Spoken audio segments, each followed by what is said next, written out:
These were times that I got love bombed, but I had no idea I was getting love bombed until like months after. When I first started seeing my ex, within the first 3 weeks, he asked me to be his girlfriend. My dumb ass, I was like, this is a romance. Like, he knows I'm the one, and he knows. So we're gonna just like start dating immediately. And my friends were like, don't you feel like this is getting rushed a little bit? I'm like, don't you feel like you're a little fucking jealous? Like, what do you mean? Like, he loves me. Looking back, I'm like, 3 weeks, bitch. What? Why did I think that was normal? Ex and I also got into a huge fight to the point where like I was gonna leave him. I think this was like during the 3 weeks. It was like he asked me to be his girlfriend. We get in this huge fight, and then I'm like, I'm leaving your dumbass. So after I was like, yeah, I'm leaving your dumbass, he sent me flowers. He sent me 50 roses. Immediately, I'm kind of like, but still like, no, like I'm leaving his dumbass. I read this card.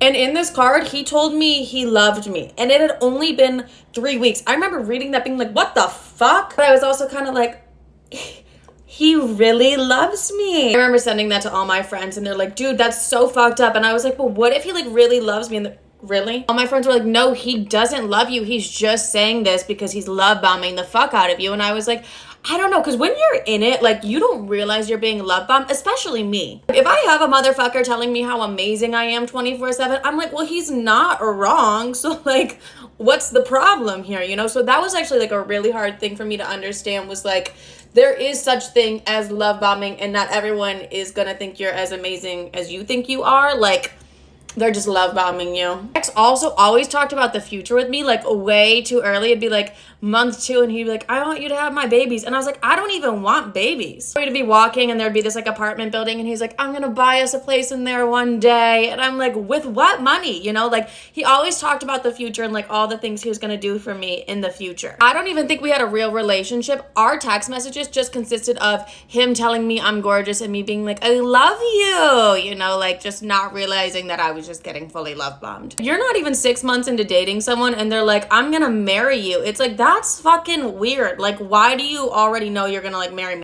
But like, I'm a hopeless romantic and I'm like, it's love at first sight. Like, it's fate kind of thing. It's like, no, bitch, you were getting love bombed. Also, like, always really wanted to meet my parents and stuff. Well, my mother always wanted to meet like my mother and my friends. He was like really big on that and would tell them like, I'm gonna take such good care of her. I'm gonna be amazing to her. So I don't know. It was just like hard to believe that he wouldn't do those things. Go to part 2.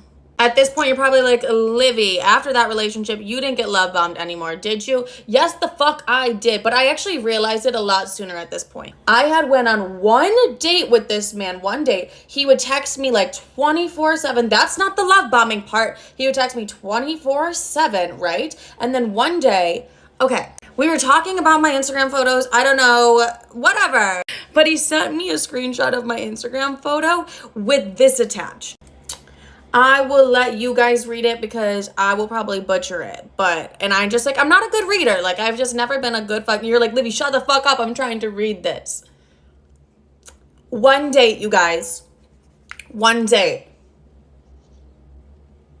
My toxic trait is I'm like, well, he's not wrong, but like nobody should be saying that shit to you after like a first date. But in my head, I'm like, he is accurate. And he sent me like 3 of my Instagram photos like that to deep dive on. I remember reading them being like, you know what? He's not fucking wrong. But at the same time, I was like, after I'd just been love bombed by my ex, I was like, this is giving a red flag. Also asked me within like the first week of like how I saw us in a relationship together. Can I not stutter? Like, can I not fucking stutter? Anyways, he asked, he was like, could you see us in a as I stutter again. But he asked, he was like, could you see us in a relationship together? I'm like, we went on one motherfucking date. And I said that, I was like, it's been one day, like one day. I'm just so used to being love bombed because like, I also think I'm the most amazing thing that's ever like hit this planet. So when someone's saying it, I'm like, he's not fucking wrong. Like, he's not wrong. Now in my dating life, it's hard for me because I'm like, if I'm not getting love bombed, I'm like, does this motherfucker even like me? So I'm having to learn that love bomb doesn't mean someone like likes you. They're just mentally unstable. I feel like I still also don't really understand what the fuck the point is of love bombing someone. Oh, I mean, it is. They're just trying to fuck. But it's been an adjustment to like dating normal men after being love bombed. It's honestly, I'm not gonna lie, It's not as fun. But I'm realizing like healthy relationships can be a little bit boring, and it's not that it's boring, it's just that you're not used to being in like a fight or flight instinct at 24/7, or like they're love bombing you because they have narcissistic tendencies. So it's probably a good thing if I'm like a little fucking bored with the men that I'm dating currently. I feel like there is a happy medium between like love bombing and not. I just gotta find it. But listen, I do stand by the statement that like I am the most amazing thing in this world and I should be treated like that. So those are the story times of how I was love bombed.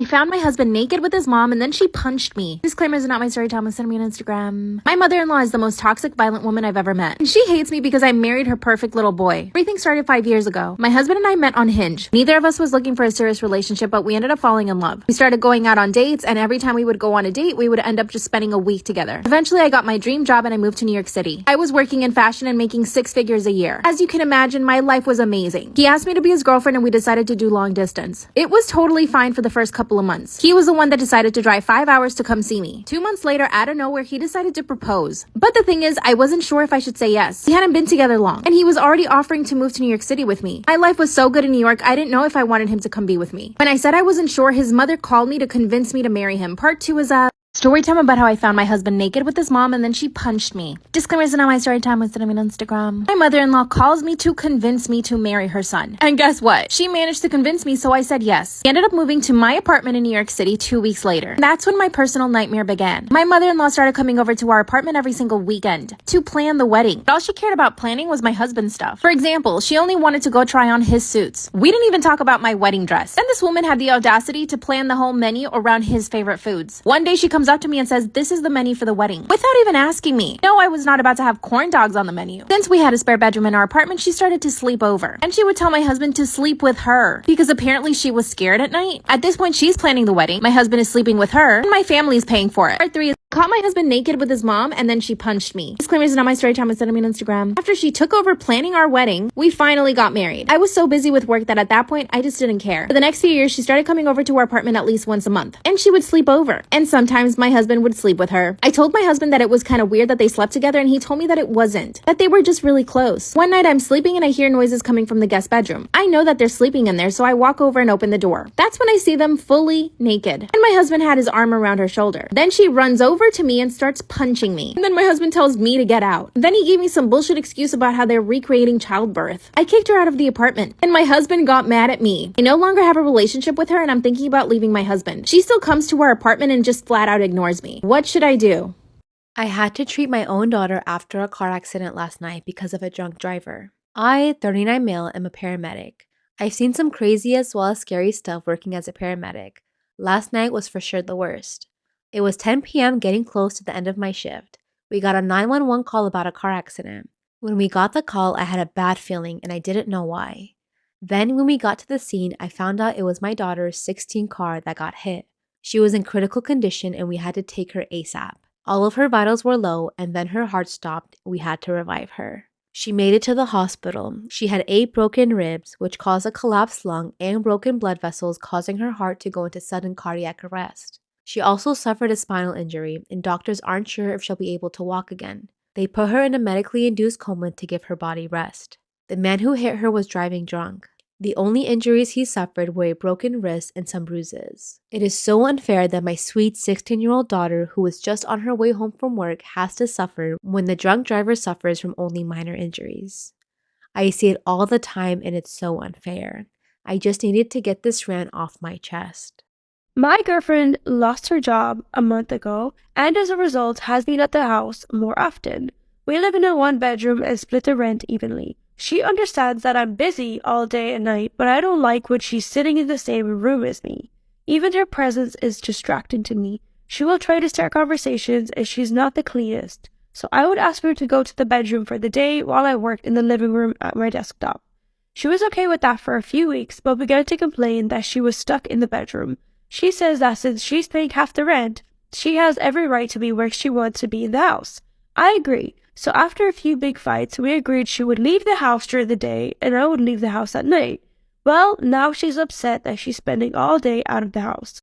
I just found out my husband is $70,000 in debt. My husband and I are looking into buying a house, and this cute house is about to hit the market. My husband got a side-by-side or an ATV in 2022, and we use my credit, but he makes the payments.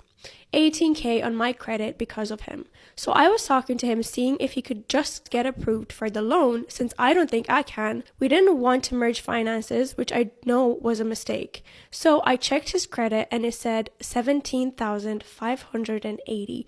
Almost 18,000. I've been crying because I'm thinking he has a gambling issue or something because he hasn't bought anything. It's worse. He is in debt 17,000 because of OnlyFans and has spent probably 100,000 in the 5 years we have been together.